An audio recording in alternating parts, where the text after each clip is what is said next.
We started this church in the summer of 2008, and our vision statement that you see in the bulletin each week included the idealistic notion that we wanted to give this city a vibrant and healthy spiritual community. We specifically said that we wanted to have a healthy spiritual community because most of us had already spent a good deal of time in a pretty unhealthy one, a church that, as many churches can do, had become toxic, dangerous, lethal. So we believed that we could wipe the slate clean and start all over without any of the petty political bickering of denominational politics and the humiliating dimensions of the ego battles of organized religion. There were only 50 or 60 of us, and about a fourth of that group were all members of one family. We began timidly, meeting in borrowed space, and after a few weeks, we had the courage to sign a lease for rented space and an office in a conference center. The patriarch of the family that made up such a large portion of the church actually paid the deposit and the first month's rent for us to get started. So you can imagine my surprise when he called me one morning just a couple of months later to say, "I'm out. I'm never coming back." And I managed to get him to explain that the reason he was leaving, and of course the rest of his clan left with him, was because I'd written a column for the local paper in which I condemned our military's practice of torturing prisoners of war. Now, we had had hints and rumors early on in the war on terrorism that there had been instances of torture. We had seen some pictures from the abuse of the infamous Abu Ghraib prison and our special prison in Guantanamo Bay. So I wrote that about 6 years ago. The CIA's Inspector General's report that was released this week comes years after we already knew enough to be outraged. And so I asked my former friend, our former church member, our former benefactor, "So you're going to go to a pro-torture church now?" And he said something in reply that I will never forget. He said, "I'll go to one where I won't have to hear it mentioned."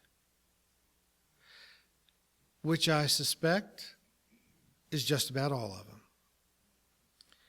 I was crushed. I wasn't sure that our church could survive. We didn't have enough members. We didn't have enough donors to survive losing that many people at once. And I was crushed that this was the sort of thing that I had thought we had left behind. The kind of church where you have to reel in the message to keep from stepping on anyone's toes. The kind of church where you're expected to talk about religious things, but you're never allowed to talk about real things. I don't want anybody to think that I'm brave. I'm not. I'm a coward. I've spent most of my life being afraid.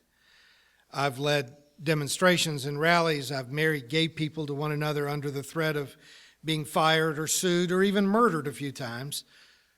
I did it, but I was afraid. I just did it anyway. But that does not mean I'm brave. I don't want anybody to think I am, because I'm not. What I knew then, what I believe now, is that the church where torture is never mentioned is, in every meaningful way, they may as well put it on their sign, that they are a pro-torture church. As Elie Wiesel said, take sides. Neutrality always serves the oppressor, never the oppressed. There is no way to be a healthy church and to be able to say to the truth, to facts, even painful and inconvenient facts, you have to hush up if you're going to come in here. This week, as news commentators have been discussing the Inspector General's report, I felt like I was sitting in an AA meeting. When I was in grad school, I wrote my master's thesis on the recovery movement, and so as part of the research, I went to AA meetings 4 or 5 nights a week for a couple of years. And I'll be honest with you, I went a lot more than my research required because I found out that I liked those people. I liked being in the room with those people because for me, Alcoholics Anonymous has a kind of spirituality that's a life or death spirituality. In church, spirituality was, life enhancing. It was nice. It was what good people did. In an AA meeting, it's we're either going to stop drinking or we're going to die. We're either going to get it together with God or this is it. So I liked it. I liked being there. I treasure those conversations. But I went to enough meetings that I became familiar with the certain stock myths, stories that are told in recovery meetings. There's always going to be a guy who's there because he's court ordered to be there. He's had one too many traffic accidents, and some judge has said, in lieu of going to prison, you're going to go to AA meetings 3 or 4 times a week, and you're going to have to get somebody to sign. And so that person will almost always find an opportunity to say that he knows some guy that drinks more than he does and drives worse than he does, and he shouldn't have to be here in this church basement. MSNBC's Joe Scarborough has demagogued through the news shows all week this week, talking about prisoner abuse in Vietnam, in Russia, in China, literally saying, they drink more than I do, and they drive worse than I do, therefore our torturing prisoners for 10 years doesn't matter. Donnie Deutsch chimes in that given our losses on 9/11, whatever we did to protect ourselves is okay. They always try to use the ticking time bomb defense as if we had a prison full of suspects on 9/11 of 2001 and we sent Jack Bauer into the cell to beat the location out of the hidden nuclear weapon out of them. Of course, it was none of that. None of that is true. We didn't have anybody to interrogate on 9/11. When we did, we were picking up anyone we could find on the battlefield a year and a half, 2 years later. And if you can bear for me to say it, we even picked up a bunch of kids and used enhanced interrogation techniques. EITs, the CIA refers to them now, because they will not say the word torture. My old college roommate is a military language specialist, and he's older than I am. He had been serving in Vietnam and came back and went to college when we were roommates. And he was called up and deployed to Iraq twice to interrogate prisoners. I told Alan not to study Arabic. He had become a Russian specialist, and turned out there was no work for him because Russia turned out to not be much of a threat at the time. So he went back and let the military train him in Arabic. And I said, that can only mean you're going to end up somewhere where you don't want to be. And sure enough, at the age of nearly 60, he's in a 120-degree tent in Iraq interrogating kids. Now, Alan had made fun of me for 30 years for being so politically engaged, and he was always trying to say to me, why don't you just relax and just accept that the world is the way it is. Nobody can do anything to change anything anyway. It is what it is. Just chill out and stop making such a fuss. But between his back-to-back tours of duty, he got to come home for a couple of weeks in January of 2005. Had 2 young children and a wife in California. He came home on leave to California, got in their old car, and drove all the way to Washington, D.C., across country, so that he could be on Pennsylvania Avenue when George W. Bush's motorcade came by for Bush's second inauguration. And my very non-political, just roll with the punches, laid-back old roommate stepped out to the front of the crowd as the president's limousine passed and pulled down the pants of his uniform and turned his backside towards the President of the United States. Alan explained to me, I am being forced to interrogate children who have been caught stealing food because they were starving, and I'm being asked to treat them as if they have information about a terrorist attack against the United States. And he said, I'm angry and I'm ashamed to be American and ashamed to wear this uniform. Ironically, he was not arrested on Pennsylvania Avenue for this display of protest. And I can only suspect that the reason that he was not arrested was because even the police who saw him doing it understood. They may not have known the details, but we all, at least unconsciously, understood how evil what we were doing was.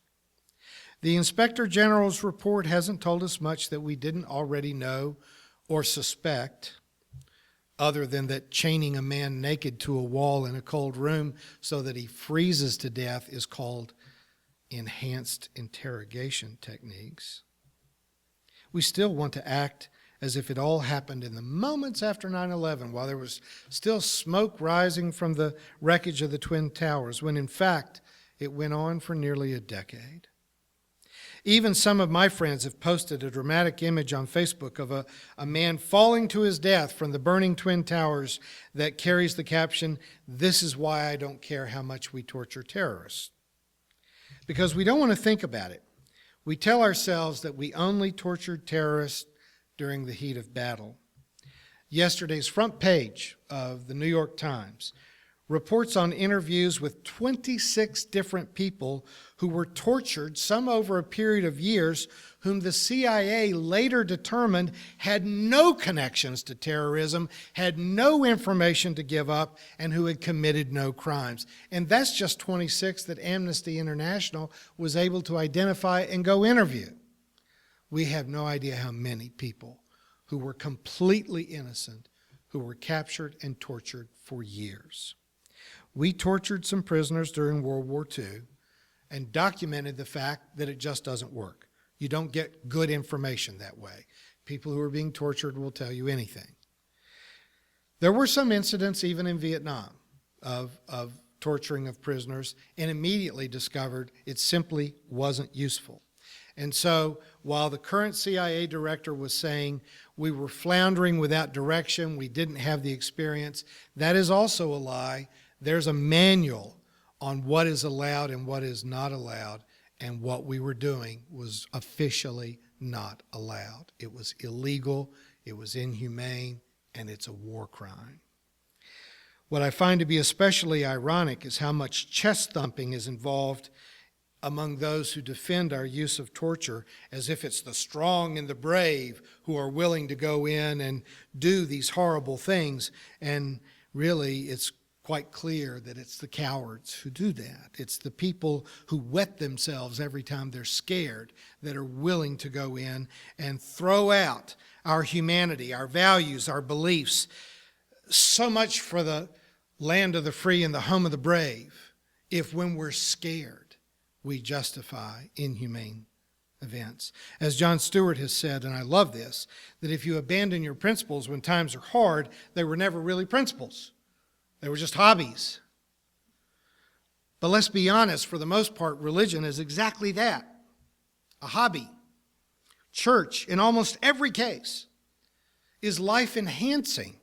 It's not life-changing. It's not challenging. It's not an informing activity. Most churches won't tolerate that. One of the first times that I recognized in the Song of Mary how powerful her statements are, I preached a sermon entitled, "What If Mary Preached?" And I speculated about all the Catholic churches that have statues of Mary in their sanctuary, but you women aren't allowed to preach. And why aren't they allowed to preach? Well, the first observation would be that they don't have the right genitalia. But my suspicion is if you read what Mary said, they would say something they wouldn't tolerate. That no church would sit and listen to what Mary had to say, because what she has to say is about a revolution. You look at our music, especially the music for the season of this year, and I tease Sean sometimes about this, but Sean does tremendous work in picking songs with familiar tunes but have lyrics that don't embarrass you to say them. And a lot, if you look at traditional Christmas music, and I'm one of those suckers that's walking through the stores and I hear the tunes, and I miss it. I miss some of that stuff because it is so much a part of my past. But if you look at how those Christmas carols, if you buy into the notion that God became incarnate in a man cub, then what do they say about that? O little town of Bethlehem, how still we see thee lie. Hark, the herald angels sing, glory to the newborn King. Angels we have heard on high, singing sweetly o'er the plain. To hear how the church has treated this ancient narrative, you would think that the birth of Jesus was just the sweetest thing. It's just precious. It's just precious. It's darling. Sean is singing parts of what I like to call the first Christmas carol today, if I may call it that, Mary's song as recorded in Luke. And I want to be clear, I'm not taking this as a historical record. I don't believe that an angel appeared to Mary and told her that she was going to bear God's son, and then she just immediately burst into a song. This account is a creation of the early church, but it is an important creation of the early church. How did they interpret the birth of Jesus? How did people 50 years, 60 years after Jesus was dead, how did they interpret the significance of his birth when they were going to write an introduction to the Gospel of Luke? Now, you may not catch the Latin all that well, but let me tell you, it wasn't about a way in a manger, no crying he made. The early church says that Mary's immediate response to the angel was a revolutionary declaration. Luke has this teenage girl saying something that, quite frankly, I don't think Che Guevara or Cesar Chavez ever had the nerve to say it quite this clearly. That we're going to cast down the people who are in power. We're going to overturn. The rich are suddenly going to be poor, and the poor are going to have plenty. The hungry will be filled with good things and send the rich away empty.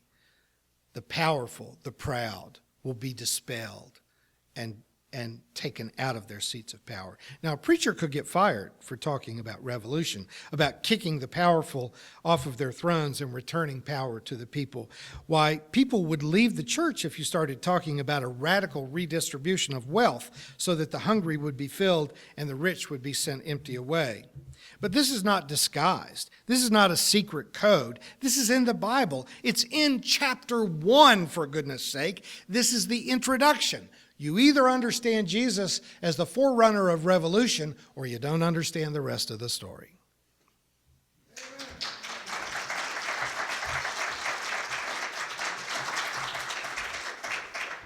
You have been watching a progressive Christian video from the Community Christian Church of Springfield, Missouri. We encourage our viewers to donate to our efforts in feeding the homeless and hungry of our community. Write to us at Reverend Dr. Ray at AOL.com for more information.